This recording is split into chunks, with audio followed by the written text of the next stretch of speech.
What's going on, YouTube viewers? Sleepless Dog here. Yes, that is the new Blade HQ exclusive Blue G10 scaled CRKT Vox Pilar.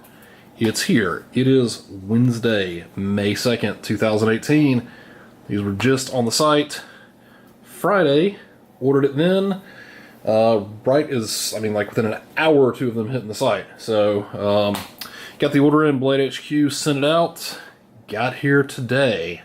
So if you're one of my repeat viewers, you probably know I have the original Pilar. Got that right after these came out last year, a little over a year ago. So I think this was like February of 2017. Now they've been so popular, Blade HQ got a couple exclusives. I don't care for orange, so I was hoping for something other than black for their second color, and blue is fantastic. Love the way it looks. They are officially saying it weighs 2.98 ounces on the new G10 versus 4.2 on the all steel version. So, good, what, 25% weight savings, a little over 25% weight savings. So, hair under 3 ounces, it is significantly lighter. Love the additional grip. It's a nice medium texture G10. It is G10. It is not textured plastic. You may or may not be able to see it on the camera. But yeah, that is G10 all the way through. Retains the recessed stop pin. That's my only real concern with this, is how well it's going to hold up. Having that stop pin recessed into that linerless G10 versus having it come all the way through, which CRKT does on the Batum Compact teaser. We'll get to that guy in a future review. So yeah, differences, again, the obvious difference. The G10, it's grippier, it's lighter, it's a different color, it's a different material. Same aluminum backspacer, everything else is the same. Same clip placement. I need to clean out the Loctite in there. I did move the clip. Massive amount of Loctite. The only other difference, and I don't know if this is an update in production to all Pilars, or if it's just on the G10 versions. I'll see if you can see in here on the camera. On the G10 scale side, yeah, you can see that big white there on the G10 scale side of the G10 Pilar. There is a larger diameter nylon or Teflon washer, whichever synthetic they're using. Pretty sure it's the same diameter washer on the lock bar side. Yeah, this thing had a ton of Loctite dust in it, and it was really gritty at first when I got it. It's a little, that noise that you're hearing is the detent ball rubbing on the blade. It just hasn't really worn its little track into the blade yet. So, took it apart, cleaned out all of the dust from the dried thread locker. That was pretty nasty. So yeah, it spider flicks just fine. I I assume you could spider drop it. It's not really my preferred method of opening. And plus, I don't want to bang the heck out of that stop pin, but you could probably spider drop it if that's your thing. I'm not going to do it. Yeah, so I've had this for a few hours. I've kind of messed with it and a couple of other knives that I got with it. You know, $100 or $99 gets you free shipping with Blade HQ, so that's, why I did it. So yeah, it's the same Pilar. Excellent knife that you can get a full 4-finger grip on using the finger choil. That has not changed. I wear size XL gloves, and you can see I can get a full 4-finger grip on this knife. No problem. So, great ergos, that upswept edge. There's no real jimping anywhere on this knife. There is a tiny bit, and it's barely there on the lock bar where you release it. No over travel stop. I don't think it really needs it on a knife this size. Yeah, same thick stout blade stock, same sheep split blade. This knife compared to my original all steel one, and again, I don't know if this is the factory has improved overall, or if this is, I just happened to get a more skilled worker made this one and this one. But the Plunge Grind, you may be able to see there. I'll try to zoom in a little bit.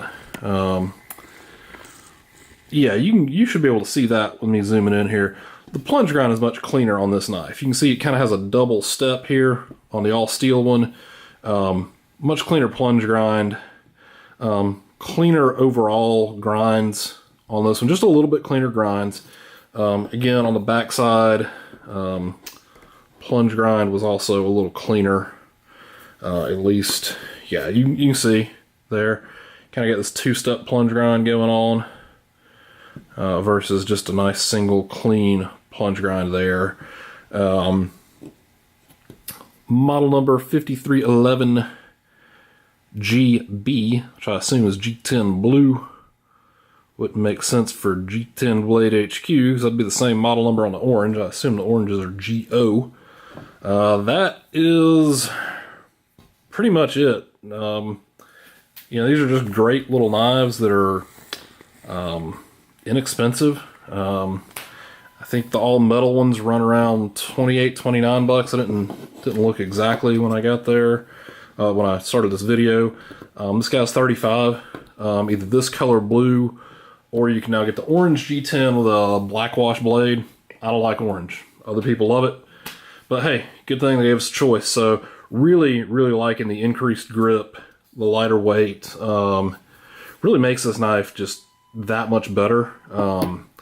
I never had any grip issues with this because of all of the contouring on it, and plus you get a little bit of grip from the lock bar cutout because it's a triple milled lock bar. So just all the contours of this knife, never had any grip issues. The all stainless steel Burnley Squid, which I am late on reviewing, we'll get to that, but all stainless steel Burnley Squid, I don't feel comfortable with it like I do this guy. This, even better grip. So awesome knife. If you're thinking about it, definitely get it. I think it's worth the, what, $7 price difference over the all steel, which is kind of odd. The G10's more expensive, but whatever. It's a Blade HQ exclusive. Apparently it's a limited run according to CRKT, so get them while you can, and you know, for 35 bucks it's cool. Same blade steel, so it's not one of like the Blade HQ runs like they did a year or two ago on the squids that were 12C27 and the titanium frame side. This is a steel frame side, aluminum backspacer. So yeah, pretty much the same. Like I said, a little cleaner grind lines, bigger synthetic washer on this side. Lockup's good. Lockup's about 30%, so good early lockup. Blade centering, if you take a look, dead center. It was dead center when it came out of the package. I just recentered it when I put it back together because I did take it apart to clean all of that dried thread locker dust that had fallen into the pivot. So I guess the one advantage to this is the way this clip recess is milled. It basically gives you kind of an oiler fitting, which you don't really need because you can just oil right into the front if you don't want to take it apart. But yeah, it's still got the same setup on this scale where the way they milled it, you get some, they kind of share the same space. This pivot screw and this recess kind of run into each other. It's kind of ugly when you carry it with the clip this way, but probably nobody's going to see that because the knife's going to be in your hand, either in your pocket, clipped in your pocket, or in your hand. Like I said, it spider flicks just fine. Spider flicked out of the box, even with it being a little gritty. So good little knife. Appreciate you taking a look at my quick overview, impressions, ramblings. If you have any questions for me about this versus the other one versus other knives that I own that I've shown in videos, shoot me a question, give me a like, subscribe, appreciate it. Thanks, have a good night.